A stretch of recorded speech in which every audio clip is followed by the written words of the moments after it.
Hey everyone, so I just wanted to pop in and say hi, give a little update, let everybody know that follows me that, I haven't forgot about the channel. I still am going to do videos. I'm still going to do work on it. It's just the holidays are tough, there's a lot going on. The holidays for me, I like probably a lot of people, are bittersweet. There's some good things and there's some sad and depressing things, and it's just taxing. So I'm gonna be probably pretty quiet.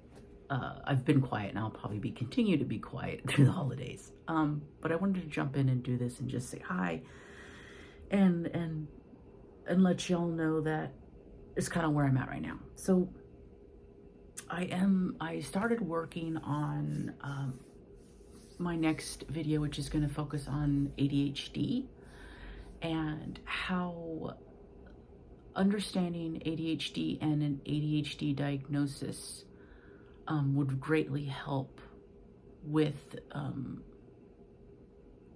gender issues or trans identification, just how those two things play together, because my ADHD played a very important role in my trans identification and my transition. And it's important to understand how those things work. And I know so many detransition women who have an ADHD diagnosis. So it's kind of like, there's something there. So I'm going to do a video on that, but I am doing some research. It's going to be more structured. I'm going to have notes and stuff like that. So I'm putting some effort into that. I'm just going to wing it. I hope to get that out. I don't know, in a couple weeks, maybe. Like I said, I have ADHD, so I don't do things till I'm ready to do them. I don't do things until I feel enough energy or whatever to do them. So you're just gonna have to be on my time, I guess. So something I wanted to say is that I'm going to keep making content. I'm going to keep being present as a detransitioner on social media and YouTube for the purpose of just being there for new detransitioners, adding to the conversation, educating, and just kind of generally that. I don't feel like my focus needs to be so much on me now, or my story, or my traumas, because I've talked about those a lot. I feel like I've ran through it all, and there's not a whole lot more that I can process. There's not a whole lot more I can tell. I think I've largely moved past my own transition and detransition and the traumas and the issues around that. And I don't really feel like I want to talk about myself too much anymore, other than to just kind of add knowledge or information to the whole of the conversation around trans identification and detransition. When I talk about my difficulties now, which, I still do have some difficulties, I think I always will. When I talk about some of my difficulties or some of my continued, I don't know, what would you call it? My continued, I wouldn't say trauma, but continued difficulties or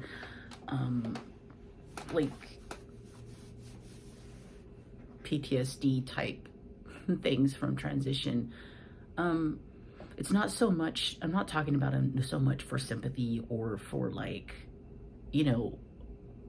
my need. It's more like, here, look at, this is some of the things I still struggle with. Here's my experiences. These are things that detransitioners likely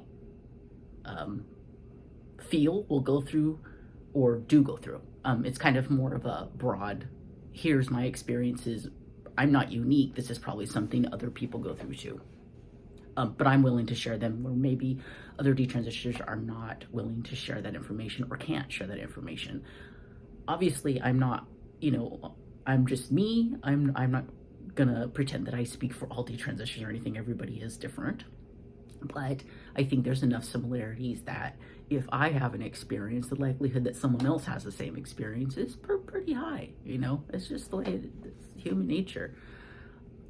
So that's kind of where I'm at now. I keep my social media open. I stay in the mix. I know I talk about things here and there. I'll throw help in if it really is needed. But largely I feel like I've moved on quite a bit from my own trauma and experience around this. I'm now working outside the house. I have a job, and that shift in focus back into what I call the real world, where you're just doing the day to day and you're interacting with pretty normal people, and you're out of the like super woke gender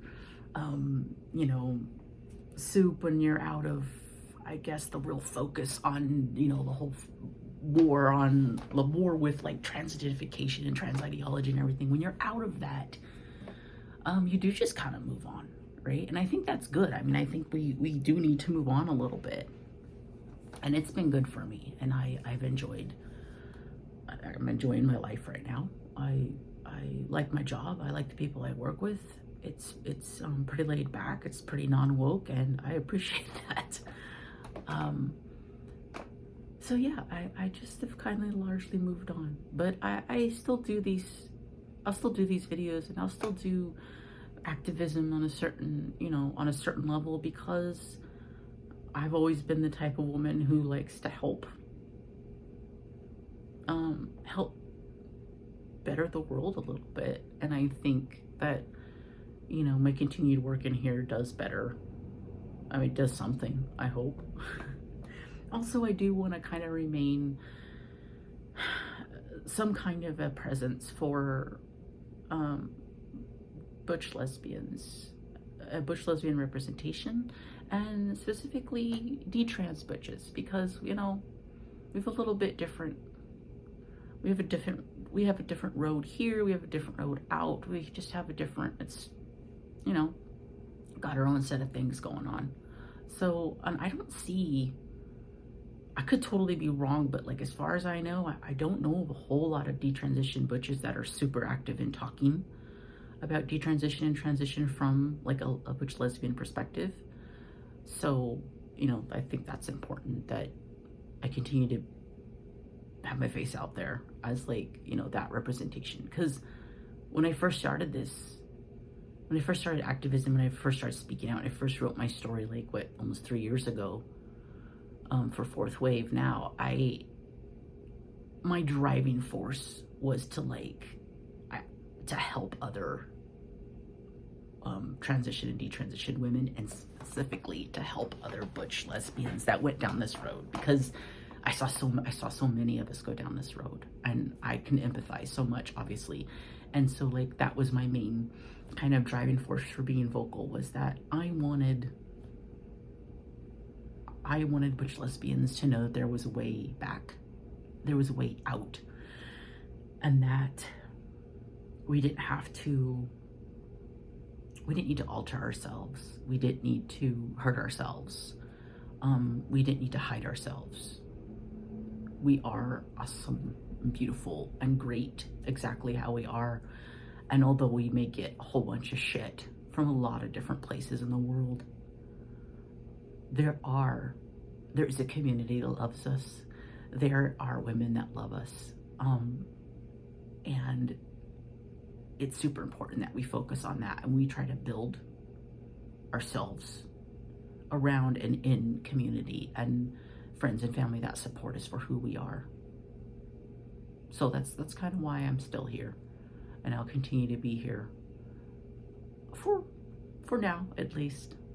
Anyways, that was a little rambly, but that's where I am right now. That's what's going on right now, and I hope you all are having a great holiday season, and stay safe and have fun with your family and friends, and just have a great holiday season, and I'll see you soon.